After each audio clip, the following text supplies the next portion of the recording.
देखिए आज का क्वेश्चन आप अपनी स्क्रीन पे देख सकते हैं। कह रहा है a circular park of radius 20 centimetre situated in a colony. एक कॉलोनी के अंदर एक पार्क है जो सर्कल के शेप का है। 3 person Ankur, Syed and David are sitting at equal distance on its boundary, each having a toy telephone in his hand to talk to each other. 3 person है, तीनों पर्सन उसकी बाउंड्री में इक्वल डिस्टेंस पे बैठे हुए हैं और तीनों के हाथ में एक टॉय टेलीफोन है एक दूसरे से बात करने के लिए। कह रहे find the length of string of each phone. Phone के स्ट्रिंग की लेंथ कैलकुलेट करना है। तो देखिए पर्सन है 3 पर्सन अंकुर, सैयद और डेविड बाउंड्री पे बैठे हुए with equal distance means A S equal to S D equal to A D होगा। देन हम इसके सेंटर को कंसीडर कर लेते हैं ओ।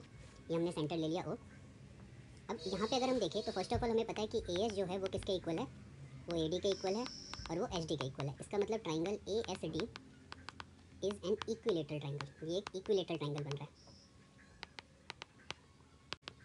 ठीक। और इक्विलेटरल ट्राइंगल जो एक सर्कल के अंदर बना होता है उसकी कुछ प्रॉपर्टीज़ आपको समझनी पड़ेगी इस क्वेश्चन को करने से पहले। फर्स्ट ऑफ ऑल इसके लिए जो हमारे पास एल्टीट्यूड होता है, जो मीडियन होता है, जो एंगल बाइसेक्टर होता है इस ट्राइंगल के लिए, वो तीनों सेम होते हैं। मीन्स तीनों जो होगी एक ही लाइन होगी, मीडियन, एल्टीट्यूड और आपका एंगल बाइसेक्टर। देन इसके सेंटर, सर्कम सेंटर और इन सेंटर, ये तीनों भी एक ही पॉइंट पे लाई करते हैं जो सर्कल का सेंटर होता है। इसका मतलब ओ जो होगा यही इसका सेंट्रॉयड होगा, यही इसका सर्कम सेंटर होगा और यही इसका इन सेंटर होगा ट्राइंगल ए एस डी का।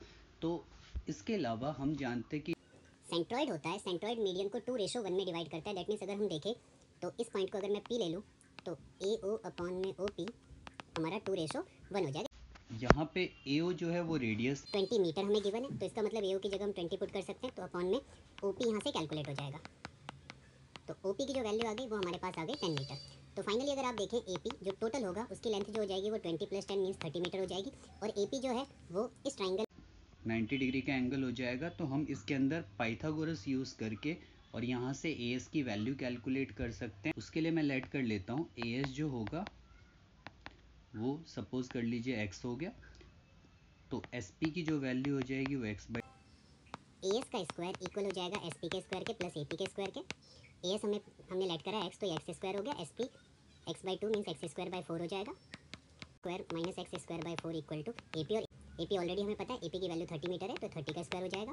और यहाँ से हमारे पास 3x² एल्सियम लेके अपॉन में 4 इक्वल टू आ गया 900।